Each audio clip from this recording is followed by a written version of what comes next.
Olá, sejam bem-vindas a mais um episódio do podcast Mulheres de Produto, o podcast mais empoderado em tech e produtos digitais. Eu sou a Silvana E eu sou a Rúbia. e hoje vamos fazer a parte 2 do livro Originais, Como os Inconformistas Mudam o Mundo.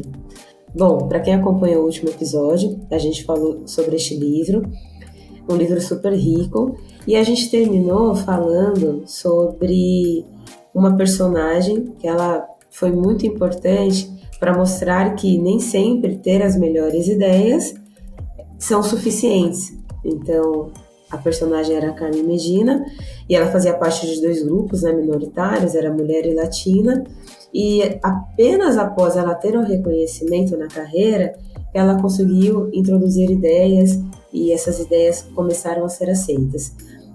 O pedido que fazemos aqui, para você que ainda não escutou o episódio anterior, é que escutem, mas que não impede de vocês continuarem com a gente aqui. Mas se quiserem para dar uma sequência, suspende esse daqui, vai para o episódio anterior e depois volta para esse que a gente vai fazer a parte 2. Bom, como falei, né, no último episódio, a gente fechou falando ali sobre alguns conceitos em relação a desistir, persistir, em qual momento que a gente faz isso, e elencamos também a personagem, a Carmen Medina. Hoje a gente vai começar este episódio falando sobre uma outra personagem que também foi referenciada no livro. E aqui começamos, né? Então é importante desconstruir o mito de que pessoas criativas são sempre imprudentes ou radicais. E neste ponto, o livro cita Meredith Perry. Ela teve uma ideia de carregar aparelhos eletrônicos sem o uso de tomadas e enfrentou resistências de especialistas. E quando passou a descrever apenas as especificações técnicas, sem focar no produto, sua proposta pareceu mais plausível e foi melhor recebida. Então ela não mudou a ideia, apenas a forma de comunicá-la. E em produto é super importante que a gente consiga também trazer, né, o objetivo que a gente espera alcançar com aquela ideia e, em alguns momentos, até transformar a forma da nossa comunicação para que aquilo seja aceito. Por quê? Porque ideias boas, elas avançam simplesmente porque tem uma comunicação assertiva. Então, às vezes, uma boa ideia, ela não vai ter um grande sucesso apenas porque o contexto ele não foi o melhor, é, as pessoas que estavam ali para ouvi-la também, o público, né? Então é importante que a gente tenha essa capacidade de direcionar a nossa linguagem, a nossa comunicação para o público que está ali atendendo a gente, nos ouvindo, a nossa audiência, e isso faz com que as ideias elas tenham um sucesso maior. E um outro ponto também, e essa experiência nem foi apenas através do livro, mas que eu li recentemente, depois da gravação, né, do episódio um e agora, né, entre a gravação desse segundo episódio, sobre a importância que a gente tem que ter de abandonar boas ideias quando elas não atenderem a uma necessidade real de clientes. Então, acho que o livro traz muito disso, e eu li este trecho aqui recentemente, e para mim foi uma provocação muito assertiva, né? Então, às vezes a gente tem boas ideias, só que a gente tem que saber também que nem sempre a gente vai poder fazer uso delas. E você, Ru, o que você acha sobre isso? Boa, Sil. Quando eu li esse relato no livro de Meredith Perry, é muito parecido com o que a gente vive, às vezes, no dia a dia. Ela teve uma ideia que era bacana, né, como você falou, que era carregar aparelhos eletrônicos sem uso de tomadas, mas quando ela foi falar com especialistas, os especialistas disseram, isso é impossível, isso não vai dar certo. Físicos, pessoas já renomadas de universidades, tal. Ela não tinha o conhecimento técnico. Às vezes acontece muito isso com a gente aqui do lado de produto, a gente tem uma necessidade do cliente, a gente precisa explicar isso para o time técnico, mas a gente não tem embasamento técnico para dizer se é possível ou não. Então ela encontrou muita resistência dessas pessoas renomadas na área de física, eletrônica, mas quando ela disse assim, ó, parou de dizer o que ela queria fazer, ela parou de dizer, eu quero carregar aparelhos eletrônicos sem uso tomadas, e começou a dizer, ó, eu tenho as especificações desse produto aqui, é possível fazer? Aí as pessoas começaram a olhar de uma forma diferente. Ah, é isso aqui que você quer? Ah, isso é possível sim ser feito. Então, quando ela mudou a roupagem, como ela se comunicava, em vez de dizer, eu quero esse produto, mas eu quero essas especificações, no caso dela deu muito certo, as pessoas começaram a dar credibilidade para a ideia dela e ela começou a ter investimentos, né? Começou a ter um know-how para que o produto fosse para frente, ela pudesse validar isso que ela tinha em mente. Mesmo sem ter um protótipo, mesmo sem ter todas as outras necessidades que são necessárias quando você vai pedir investimento de um produto que você quer colocar no mercado. Sim. Acabou que esse produto não existiu, depois eu dei uma pesquisada, ele realmente, o nível de carregamento sem tomada era muito baixo, mas acabou sendo usado em outras soluções, então não se perdeu, né? Acabou sendo pivotado, por assim dizer.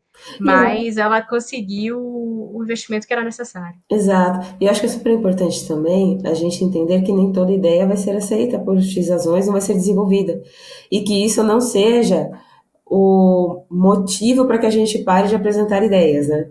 Eu acho que é super importante. Então, acho que a gente aqui trouxe elementos, né, de como a comunicação mudou a forma da ideia ser recebida, mesmo que depois o produto não tenha sido desenvolvido, que era uma possibilidade, né, de tudo que a gente se propõe a fazer, nem tudo vai ser realizado, mas a importância aqui da abordagem, né, que às vezes ela é mais relevante do que o momento Eureka, né, que a gente falou no primeiro episódio. Então, acho que isso é super importante e que a gente aplique não só na apresentação de novas ideias, mas no nosso dia a dia, né? Como que a gente tem utilizado a comunicação? A gente tem utilizado da melhor forma? A gente tem sido realmente a pessoa que está traduzindo, né, que está transmitindo ideias, e essas ideias, essas provocações estão sendo recebidas da maneira que a gente gostaria que fosse, porque a responsabilidade da comunicação é de quem comunica. Então, isso é super importante. E acho que a comunicação passa muito pelo feeling, né? Por exemplo, em reuniões assim, as pessoas têm a tendência de dizer que entenderam, né? Entendi. Não, tá tudo certo, tá tudo ok. Mas você perceber, né, no gestual, às vezes um rosto assim meio diferente, uma cara de interrogação, às vezes eu brinco até com os desenvolvedores do time. Tô assistindo uma cara de interrogação em você. Você entendeu realmente?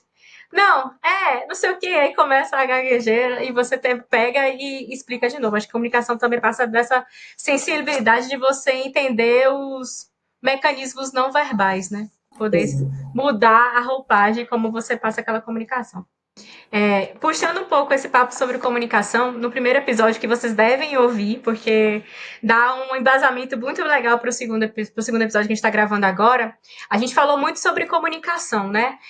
Como a comunicação é efetiva, persuasiva, para você poder discorrer sobre as suas ideias, né? E eu confesso que essa parte do livro foi o que mais me chamou a atenção. Ele questiona, assim, que a gente fala muito sobre comunicação clara, persuasiva, que é essencial para articular ideias, mas de onde vem de fato as pessoas que fortalecem e apoiam essas ideias?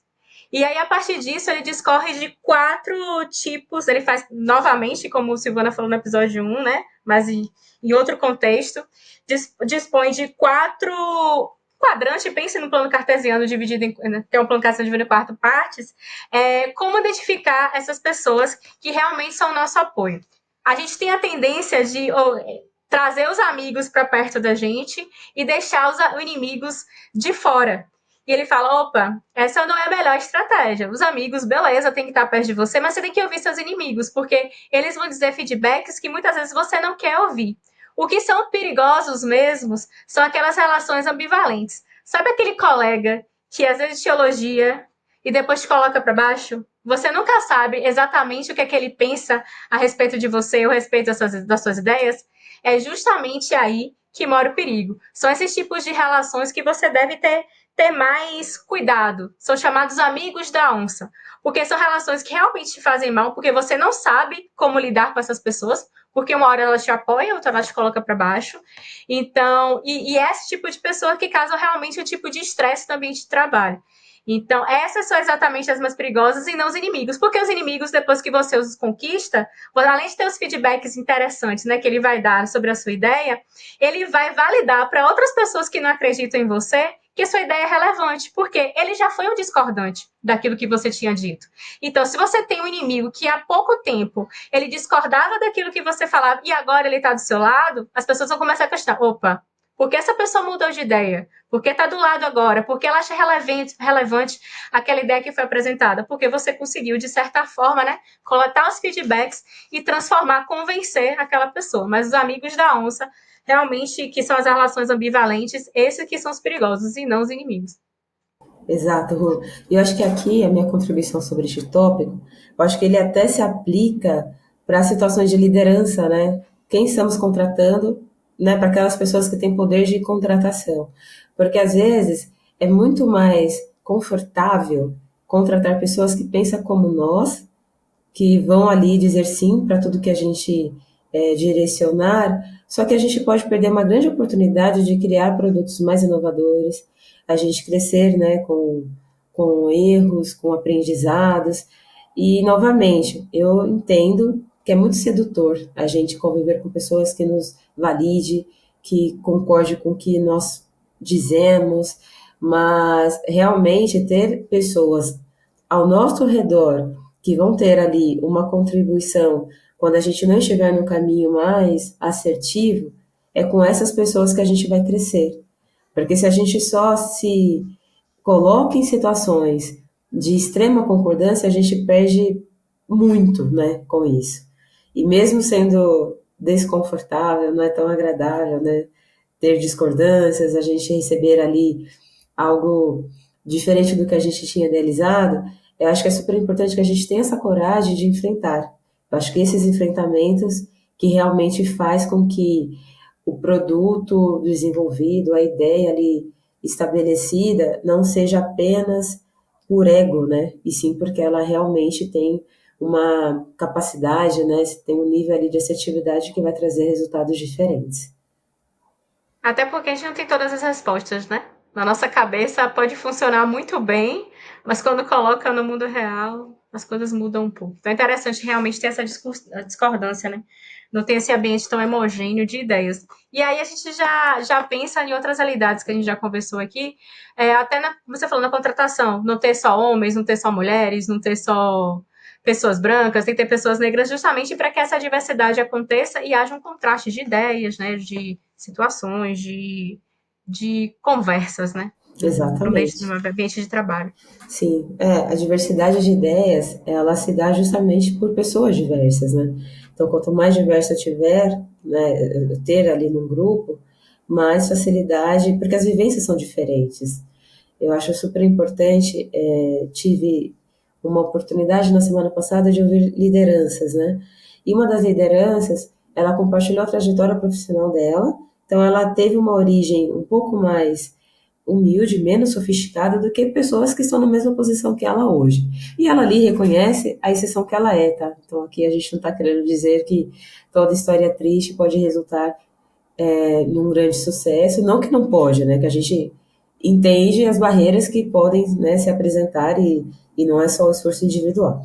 Mas isso posto, né? O que ela trouxe ali sobre as ideias diferentes e também essa capacidade, né, de ter diversidade nas estratégias se deu muito porque mesmo ela tendo tido uma origem mais simples, ela desempenhou e ela pôde desenvolver habilidades que se assemelham a pessoas que tiveram outros tipos de experiências, como intercâmbios e tudo mais. Ambas as experiências são ricas, são válidas, mas o que ela transmitiu naquele encontro é que a gente pode absorver grandes experiências, mesmo que essas experiências sejam diferentes do que tem ali no roteiro, sabe? Então, se você teve ali, durante a sua trajetória, durante a construção da sua carreira, momentos em que você pôde desenvolver resiliência, nem que seja uma resiliência que foi conquistada porque você tinha que se deslocar por um período muito longo, enfim, são situações que vão formando pessoas e que pessoas são profissionais, né, se tornam profissionais. Então, eu acho que ter toda essa capacidade de identificar os talentos de cada indivíduo, né, de cada pessoa, que vai favorecer um ambiente muito mais assertivo, muito melhor para o produto, para a empresa, para as pessoas. E aqui, indo para um novo ponto aqui, né, do livro, é super natural que a gente cultive ambientes harmoniosos, né? Que a gente queira cultivar ambientes harmoniosos no trabalho. Mas até que ponto isso estimula a criatividade? Porque espaços muito homogêneos, compostos por pessoas com formações e visões semelhantes, tendem a ser menos férteis em novas ideias. E já ambientes que valorizam a diversidade de culturas, perspectivas e a liberdade para discordar, criam terreno para a inovação. Então, aqui, na verdade, é um pouco o resumo do que acabei de falar, do que a Ruth trouxe também. Então, aqui é um fechamento que mostra a importância, né, aqui de uma forma estruturada, com base em trechos do livro, mas que mostra para a gente que mais do que buscar consenso, é preciso abrir espaço para nomear problemas, questionar caminhos e construir novas possibilidades. E essas novas possibilidades, elas são aí resultado de ambientes que têm uma criatividade apresentada a partir dessa diversidade, né, de perfis, de perspectivas, de experiências, e isso tudo vai contribuir. Para você faz sentido, Ru? Como que você percebe, como que você já teve experiências como essa no seu ambiente de trabalho? Eu acho que aí tem outro ponto que é importante, né? Tem que ter um ambiente diverso, que novas opiniões surjam, mas também que tem que ter segurança e transparência para que essas ideias possam ser ditas, né? Porque nem sempre vai ter um ambiente diverso, mas as pessoas não se sentem confortáveis para poder compartilhar aquilo que elas acreditam, ou discordar, enfim, e acaba a gente ficando mais no mesmo, né? E aí o Ada Grant, ele até traz um ponto interessante. Não esperar que é normal quando a gente entra numa empresa, a gente tem uns 2, 3 meses para entender como é que é aquele ambiente, né? Como é que ele acontece, como é que as coisas acontecem, mas ele dá a seguinte ideia. Quando a pessoa entrar, já pergunte a ela, nos primeiros dias, o que, é que ela faria diferente aqui. Porque até então ela não está contaminada, né? Ela não está tão habituada como tudo acontece. Então, provavelmente, as ideias dela vão ser muito mais interessantes do que quem está ali. Porque ela vai trazer uma bagagem diferente, um olhar diferente. E ele também falava assim, ó, em vez de você perguntar soluções daquilo que a pessoa está vendo, peça para ela elencar os problemas que ela está conseguindo enxergar. Então, esse ambiente, né, de questionamento, de novos olhares, podem fazer com que novas ideias criativas aconteçam. Exatamente. Você me fez lembrar uma situação que eu vivi hoje, Ru, sobre a importância da gente explorar a mentalidade das pessoas que chegam em um lugar que já estava estabelecido. Então, hoje, tive uma reunião e ali a gente estava coletando feedbacks, né, de como que tinha sido o último ciclo e tudo mais. E é um time novo.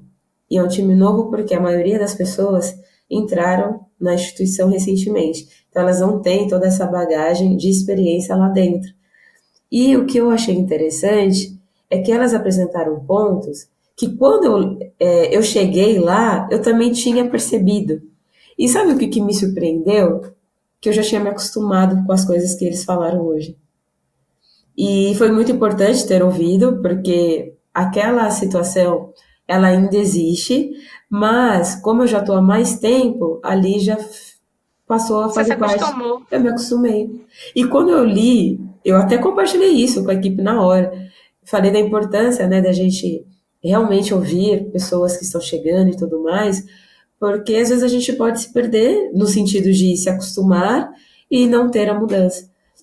E isso é muito importante, quer dizer, isso é muito mais fácil identificar quando o time é composto por muitas pessoas novas. Porque o que aconteceu, né, na minha trajetória? Eu mudei, né, de equipes, né, ao longo da minha jornada lá, só que eu normalmente passei a atuar em equipes que já estavam formadas há mais tempo.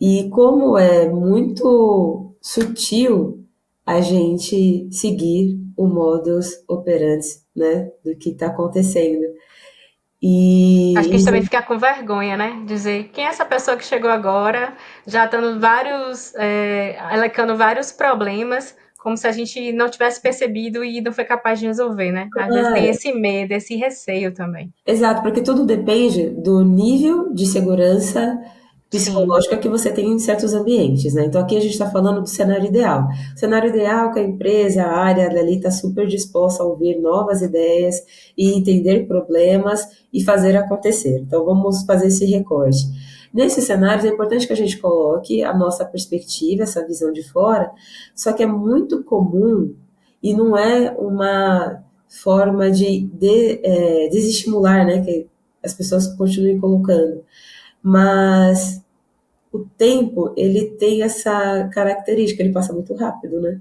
E quando você se dá conta, você já está fazendo igual. Eu até vi, aí eu vou trazer um outro exemplo que traduz muito como a gente normalmente tem a tendência de seguir o que as outras pessoas estão fazendo, né? Então foi um experimento, uma professora, ela disse assim, qual é a cor desta página? E a cor da página era verde, tá, pessoal?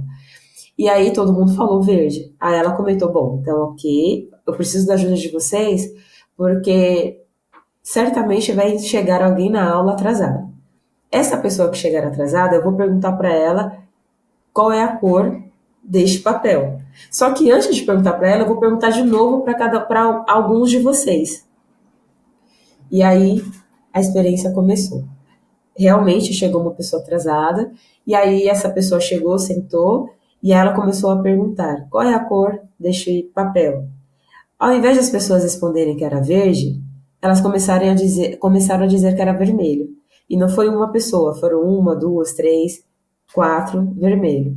Até que a quinta pessoa a quem ela perguntou foi aquela que tinha chegado atrasada. E aí ela perguntou: qual é a cor deste papel? E o que, que a pessoa respondeu? É Vermelho. vermelho. Porque ela não entendeu o contexto, mas ela entendeu que todo mundo estava dizendo que era vermelho. E ela falou. E a conclusão é justamente essa, né? Como é difícil a gente fazer diferente do que a maioria está fazendo. E eu acho que o livro, aí, voltamos aqui para a pauta do livro, ele traz muito disso, né? Da gente não se conformar.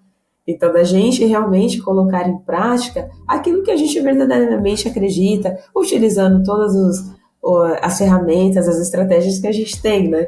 Porque aqui essa pessoa poderia ter perguntado, mas eu tô vendo vermelho, por que vocês estão vendo verde?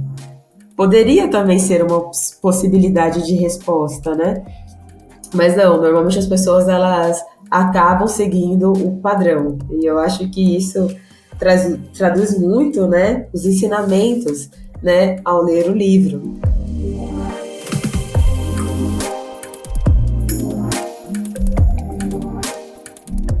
Se você está gostando do podcast, está gostando do nosso conteúdo, para entrar em contato com a gente é só mandar uma DM no Instagram. Mas se você preferir o e-mail, manda um e-mail aí para podcast@mulheresdeproduto.com.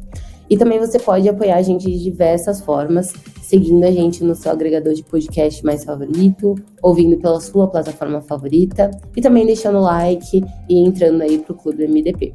Que a partir de R$25 você vai ter vários benefícios, como inclusive passe livre no MDP Curtas, que é os nossos eventos aí que acontecem ao redor do Brasil todinho.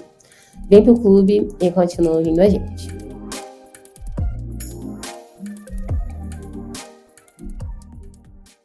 Você, Ru, já teve alguma situação parecida como essa? Já. Tem um ponto do livro que ele fala assim: promova o dia do oposto, que é para você olhar de uma perspectiva diferente da sua, né? Para que traz mais ideias. Aí quando você estava contando aí, eu lembrei de um episódio que eu já dei aula, tá, gente? Eu fui professora. E aí uma vez eu fiz uma dinâmica na sala, peguei um texto, dividi em duas equipes e uma equipe tinha que ser a favor sobre aquele determinado tema e outra tinha que ser contra. E aí eles debatiam, né, para botar as ideias deles aí, toda a argumentação, para falar o que tinha mais sentido. E era aquela agonia, né? Tipo, todo mundo argumentando, querendo mostrar que seu ponto de vista era o mais adequado e tal, não sei o quê. Às vezes até colocando um pouco de mentira ali para o argumento ser mais válido. E quando eles terminavam, eu falava, beleza, agora vamos trocar. Agora, quem é a favor vai ser contra, e quem vai ser contra é a favor. Eles tomavam aquele susto. E era muito engraçado a forma que aqueles argumentos que eles tinham, tipo, totalmente refutado, não tem nada a ver, eles copiavam ou usavam para poder validar que agora, como eu era a favor, agora eu sou contra, eu preciso validar esse ponto. Então, era uma dinâmica bacana para poder promover, né, a discussão, pensar de formas diferentes e depois a gente conseguia convergir, né? De alguma forma, ó, teve isso, será que isso faz sentido mesmo? Teve aquilo, isso aqui tá mais palpável, né? Tem mais relevância, então vamos seguir por esse caminho. E a gente conseguia construir, por assim dizer, uma resposta, né? Um caminho. Então é muito isso, a gente sair do ponto de ter só um ponto de vista ali focado, né? A gente só olhar de um lado só, que o livro também fala muito disso, né? Tenha outras perspectivas, cultive hobbies, tenha outras ideias, mude seus ambientes, justamente para que você tenha essa vivência mais ampla e não fique só presa num ponto de vista que você acaba muito no senso comum, né? Você não traz novidade. E aí, só para acabar, eu acabei lembrando de um.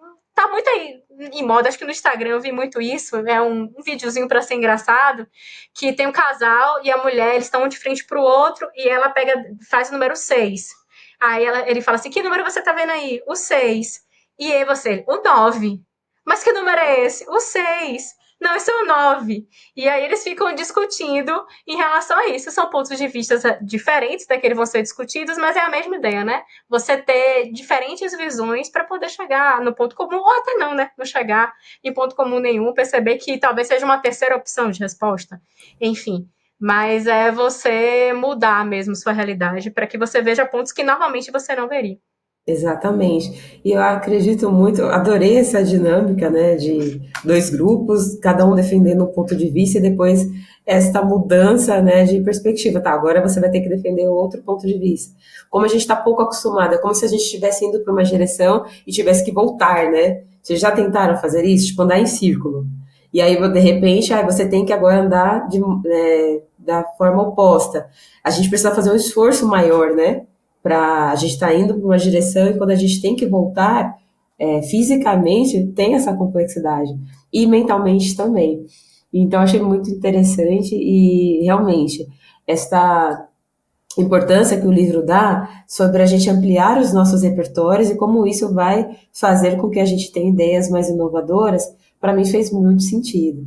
E um outro ponto do livro que me fez muito sentido também, e aí eu queria te ouvir sobre ele, Ru, foi sobre como pessoas às vezes muito inteligentes, muito talentosas, elas estão utilizando a inteligência delas para fazer o mesmo, assim, para fazer o básico e o quanto que isso é um desperdício. E o que eu quero dizer com isso, né? Então, às vezes é muito comum a pessoa ter um talento extraordinário para tocar piano. E ela vai reproduzir uma canção de uma maneira, né, muito poderosa. Só que essa pessoa, muitas vezes, ela não vai criar uma nova música. E isso para mim me impactou muito, né? Sobre como alguns talentos podem ser desperdiçados justamente por isso, por apenas estarem sendo utilizados, esses talentos, para reproduzir algo pronto e não para criar novas coisas. E por que que caiu muito em mim, assim? Porque eu me vejo uma boa reprodutora, assim, sabe? Em muitos momentos. Então, eu me dedico muito às atividades a que eu me proponho. Por exemplo, eu tenho o hábito da leitura como um hábito bem antigo, mas eu parei para pensar, tá, mas e quando que eu vou escrever meu próprio livro? Sabe? Quando que eu vou aqui me propor a criar algo novo, uma modalidade nova de esporte, por exemplo, tá? Estou usando aqui exemplos bem diversos, mas para mostrar e fazer a nossa audiência aqui se perguntar também. Você está sendo reprodutor, reprodutora, executora, executor, ou você está criando coisas novas? Porque isso para mim fez muito sentido. E ele comenta também no livro que a maioria dessas pessoas fazem isso por quê? Porque tem medo do fracasso. Porque elas já têm como elas são muito boas, né? Essas são vistas com um nível de excelência, Sim, elas têm medo de errar e inovar, porque vai que dá errado e tudo que as pessoas acreditam sobre mim, né, sobre toda a minha inteligência, sobre todo o meu talento, não for tudo. Aí começarem a questionar a respeito disso, né? Exato, porque como a gente comentou no primeiro episódio, bons resultados, eles normalmente não acontecem na primeira tentativa. Eles levam é, as pessoas a terem persistência, porque senão às vezes elas não vão alcançar. É muito raro, né, uma pessoa de primeira acertar. Parece bonita essa história, mas a realidade não é essa. A realidade é que o verdadeiro sucesso é daquela pessoa que não desiste. E eu acho que isso me trouxe bastante, assim, reflexão, porque de fato, né, como você está usando sua inteligência? Você está ali no seu trabalho. E ele comenta também que essas pessoas têm medo do fracasso porque elas estão acostumadas com a excelência, como a própria Ru comentou, desde a infância. Então, elas já construíram isso como parte de quem elas são. Então, elas não estão ali com uma abertura para começarem a serem reconhecidas de uma outra forma. Então a pergunta é, por isso que tem muita gente que às vezes com menos conhecimento, às vezes conhecimento técnico, que vai lá, se expõe e insiste, não dá certo, continua insistindo e consegue. E é muito comum que essas pessoas sejam até criticadas, né? No sentido de, nossa, mas essa pessoa nem é tão boa assim, como que ela conseguiu fazer aquilo? Eu sou muito melhor do que ela em determinados aspectos, mas ela tem uma diferença, ela faz. Então, tem muita gente que espera o melhor momento, a melhor forma, né, de executar as coisas e perde a oportunidade. E eu não estou querendo dizer que a gente tenha que fazer aqui as coisas de qualquer jeito, no improviso. A gente está mostrando que o livro também não traz isso, tá? Mas como que algumas pessoas ficam esperando um momento excelente para determinadas atitudes e a oportunidade passa, enquanto outras pessoas com conhecimento às vezes menor estão lá, né, fazendo a diferença, né? Então acho que isso é super importante. E claro, é difícil às vezes encontrar esta linha, né? Este equilíbrio, né? Entre, puxa, já está o suficiente para eu fazer, ou eu posso trabalhar um pouco mais para aprimorar. Mas eu acho que muitas pessoas, né, na maioria delas, elas esperam estar 100%, né, confiante. E esse 100% de confiança, às vezes, eles não virão. Né? Eu acho que requer estudo, requer preparo, mas não precisamos esperar esse nível de excelência e vamos utilizar as inteligências que temos também para construir coisas novas e não só para reproduzir, não só para, por exemplo, como falei, né, tocar uma canção, mas que você possa criar uma canção, não somente para você ter a capacidade, que é muito bom, né, também de ler, mas por que você não escreve algo para o mundo também, entre outras coisas. E você, Ru, este ponto do livro, você já trouxe um pouquinho, né, da sua perspectiva, mas você tem outras camadas que você gostaria de explorar também? Esse ponto que você falou de as pessoas não quererem muito, elas não errarem, me lembrou outro ponto do livro que me chamou muita atenção, foi justamente Carmen Medina, né? Carmen Medina sempre citada aqui.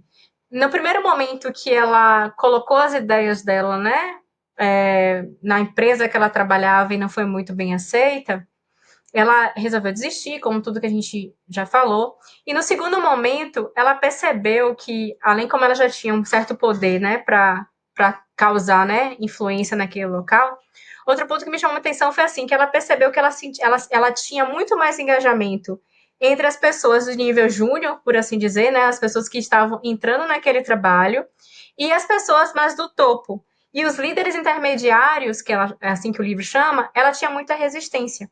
E a explicação foi muito de encontro com o que você falou, Silvana. Porque as pessoas que estão chegando, elas estão chegando com todo gás, com novas ideias, eram pessoas mais jovens, então eram muito mais abertas àquilo que parecia disruptivo para, né, para toda empresa. Então, viam ela como uma inspiração. Nossa, que bacana ela estar falando isso é muito relevante. E as pessoas de topo, elas também queriam inovar, elas querem deixar a marca delas ali, querem dizer que foram pertencentes, né, a algum movimento muito incrível na empresa que fez grandes mudanças, e as pessoas intermediárias elas eram mais resistentes porque elas tinham medo de errar. Elas não queriam errar ao ponto de voltarem, retroceder, né? Perder aquele cargo, que ela já estava no nível intermediário. E elas também tinham medo de errar que não pudessem subir. Então, ela tinha muita resistência nos líderes intermediários, justamente porque essas pessoas tinham muito medo de inovar, de arriscar e perder o que já tinham conquistado e não conseguir galgar novas experiências subindo. Então, ela pegou meio que deixou de lado, né? Essas pessoas que ela tinha resistência, né? Focou nas pessoas mais entrando, né? Considerados júniors, e os líderes, e depois essas pessoas viram, né? Que ela tinha um poder persuasão e começaram realmente a dar voz, né? O que estava sendo dito ali. Então, vai muito por esse caminho mesmo, de ter medo de arriscar e perder muito daquilo que você já conquistou e não conseguir, né? Novos patamares. Exatamente. Isso realmente traz para a gente, acho que muitas pessoas aqui vão se identificar, né? Sobre aquelas pessoas que têm menos a perder, às vezes são as mais pessoas Ousadas. desafiadoras, que ousam, porque. E realmente, né? Até psicológico isso, né? Quando você tem pouco a perder, você pode se expor mais, né? Acho que nesse sentido tem até um certo benefício, né? De ser assim. Tem mais chances de errar, né? É aquela frase que a gente fala, só tem a opção de dar certo. Não tem outra Exatamente, né? opção, só tem que dar certo e pronto. Não, e acho que até um ponto, né? É até dar certo, né? Ou ainda não consegui, ainda não deu, Boa. porque muitas pessoas elas encaram certos nãos como definitivos. E não faz parte. É que ninguém conta lá no LinkedIn os nãos que receberam. As pessoas contam sim, que é natural também. Não estou querendo dizer que todo mundo tem que ficar ali falando, puxa, recebi um não hoje, minha ideia foi rejeitada. Né? Mas eu acho que as pessoas poderiam compartilhar mais, porque aí eu acho que naturalizaria também. Mas sabemos, né, que a gente está ali vendo um recorte, né? Mas atrás de qualquer recorte tem ali muito trabalho, muita intencionalidade, até que o acerto aconteça, né? Então, para a gente não se acostumar e não entender que o não, ele é definitivo, que ele vai definir quem somos, pelo contrário, né? Ele pode nos ajudar até a alavancar, eu acho que inclusive, o erro ensina muito pra gente, né? O fracasso temporário, tudo isso ensina bastante. Claro que não deixa de ser frustrante também, tem sim uma camada de frustração, mas é que é importante que a gente reconheça, né? O que a gente pode absorver de cada um deles. Acho que a gente está inserido também numa sociedade de alta produtividade, né? Sim, Então, tudo é exatamente. perfeito, tudo é muito feito rápido, assertivo. As pessoas não acabam ficando com vergonha, né? Receio de ficar de cara a cara com o erro, né? Com seus fracassos, expor isso. Então, Exatamente. é E complicado. outro ponto também, o que me chamou a atenção no livro, e aí eu me vi até em alguns momentos, né, sobre aqueles momentos que a gente não sabia que devia ter medo, eles são momentos muito poderosos, né, pra gente. Vou trazer até uma analogia aqui, aí pedindo licença, que a gente está falando do livro, mas vou trazer um outro exemplo fora dele, mas que eu acho que se conecta bem, que é sobre uma vez eu fui participar, né, de uma corrida e era a primeira vez que eu faria aquela corrida. E eu escutei muitas pessoas dizendo sobre um determinado trecho do trajeto, que era um trecho difícil.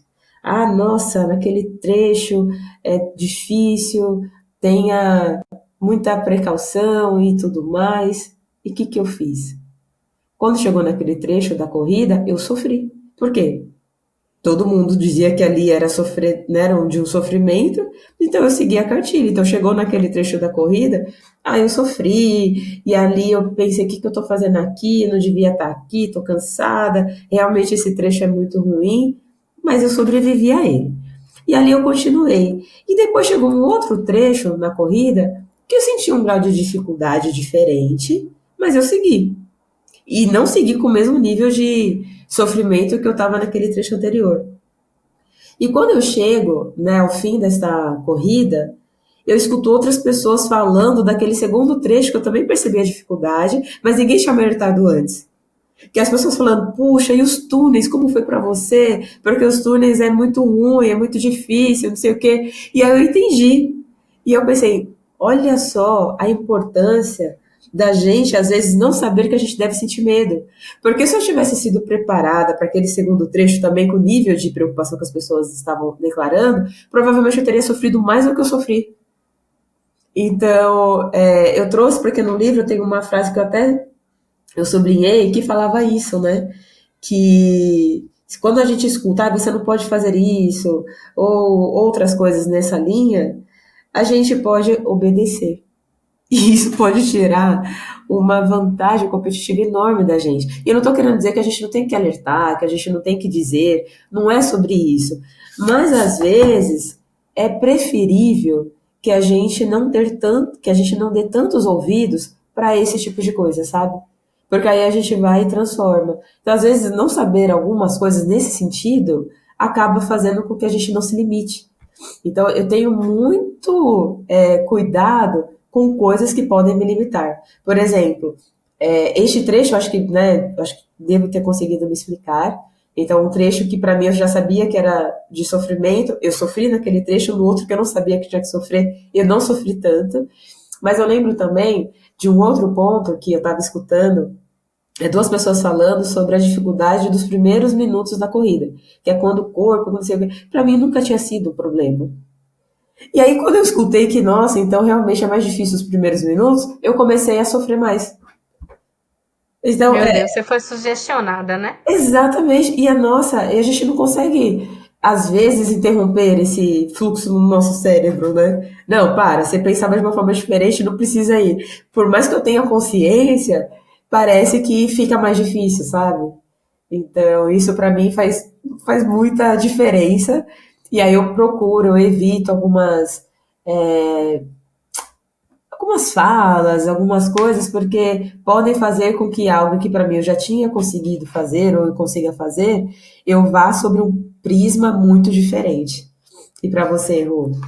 Eu acho que trazendo um pouco para ambiente de trabalho, principalmente produto, que a gente não tem uma formação específica, né? Que eu falo assim, de universidade, de faculdade, as pessoas vêm de diferentes contextos, é difícil às vezes equalizar isso, porque às vezes o que é difícil para o outro, né? Para você pode ser fácil porque você tem uma bagagem diferente.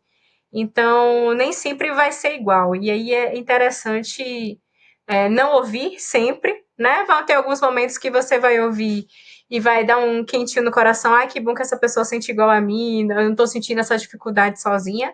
Mas vai ter outros momentos que aquilo não vai ser difícil para você, porque você já tem uma bagagem diferente, ou porque você tem talentos diferentes, né? Daquela outra pessoa, o que vai ser mais difícil para ela vai ser mais fácil para você, porque são pessoas distintas. Então, ter muito cuidado com o que se ouve, o que se armazena, né? O que se engole nessas conversas para que não seja realmente paralisante na vida, né? É o filtro, né? É a gente aplicar o filtro necessário.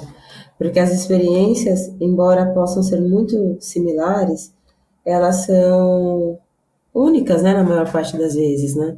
Então a gente ali ter curiosidade de entender o funcionamento das coisas, a gente entender como é determinado processo, não é ruim, mas é importante que a gente saiba aplicar o nosso próprio filtro, o que serve para a gente, o que não serve, e isso nos ajuda a não entrar nessa maneira, né, nesse formato condicional, né? Ah, então é para ser assim, vou ser assim, sabe? Então, é um pouco disso, acho Você que. aceita, né? Ah, é difícil, eu não vou conseguir mesmo, é difícil. Exato. Pronto, E assim, ponto. até trazendo, né, um pouco de produtos inovadores, é muito comum que. Aí é a diferença, né? Sobre ter precaução e ter um pouco de originalidade, né? Então, às vezes, em momentos anteriores e que o contexto era diferente, realmente determinadas ideias, determinados produtos não eram interessantes, né? Mas às vezes o contexto muda e as pessoas continuam com as mesmas premissas de contextos anteriores. Então é super importante respeitar o passado, respeitar quem estava ali há mais tempo. O respeito sempre vai ser bem-vindo. Mas é entender se, puxa, aquelas premissas ou aquelas precauções, elas estavam estabelecidas com o mesmo cenário, ou tivemos mudança aqui de alguma variável que pode possibilitar que algo que antes não tenha tido um sucesso, agora pode ter, sabe? Então, ter essa Não acreditar em capacidade. verdades absolutas, né? Exato, acho que verdades absolutas, ela normalmente nos leva a um caminho de mais limitações, né? Então, sempre E que menos a gente... questionamentos. porque sempre que a gente acredita em algo como uma verdade absoluta, a gente perde muito a nossa capacidade de criatividade. Então, acho que a gente entender que aprender é importante, mas desaprender é tão importante quanto, né? Então, a gente desaprender de velhos hábitos, de velhas formas, né, de atuação e fazer diferente, né? Isso realmente é uma adaptação, né? Pra gente não ficar ali tão vinculado a um processo, a uma ideia, justamente porque tem que ser assim, né? E aí a gente acaba voltando pro início de tudo, né? Como os inconformistas mudam o mundo. É justamente isso, não acreditar em verdades absolutas, questionar, ter uma boa comunicação, ser persuasivo, não precisa ser disruptivo, não precisa de um momento eureka, você precisa ser resiliente, você vai errar muito antes de acertar, analise bem o seu cenário, veja quem são seus amigos da onça, quem são seus inimigos. A gente acaba voltando, né, desse ciclo que o livro brilhantemente explica. Exato. E aqui eu comecei o primeiro episódio desta, não nem é temporada, né? O primeiro episódio falando de uma frase que me despertou muito interesse em comprar o livro. E aqui, já finalizando, né? Estamos finalizando o episódio.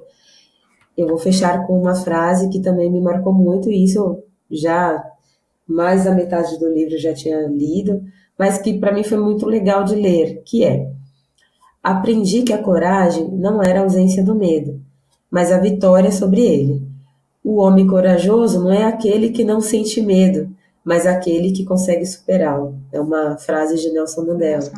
Então, isso também é importante que a gente consiga, apesar do medo, apesar de sentir, que a gente consiga também superá-lo, que a gente consiga, né, lidar com ele, porque coisas muito interessantes podem estar ali do outro lado, né, deste sentimento.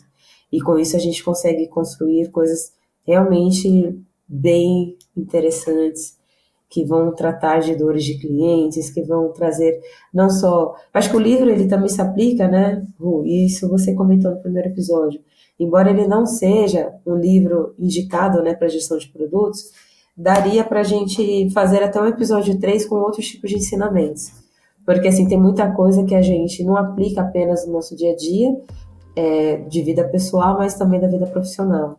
E eu acho que fazer produto é isso, né? Ver o que todo mundo está vendo, mas pensar no que ninguém está pensando, né? Então, acho que isso também traz essa Percebeu a necessidade forma. que ninguém está enxergando, porque sempre foi daquele jeito, né? Exatamente. Então, nesse episódio, vimos que criatividade em produto nasce da coragem de questionar, comunicar com clareza e valorizar a diversidade de perspectivas. Ser original, como a gente viu, não é agir por impulso, mas propor um novo com intenção e aprendizado contínuo. Lembra lá, né, de Picasso, quantas obras no primeiro episódio ele teve que produzir até chegar em uma de sucesso. Talvez o verdadeiro espaço para inovação esteja justamente nas diferenças e nas conversas que acabam tirando a gente da zona de conforto.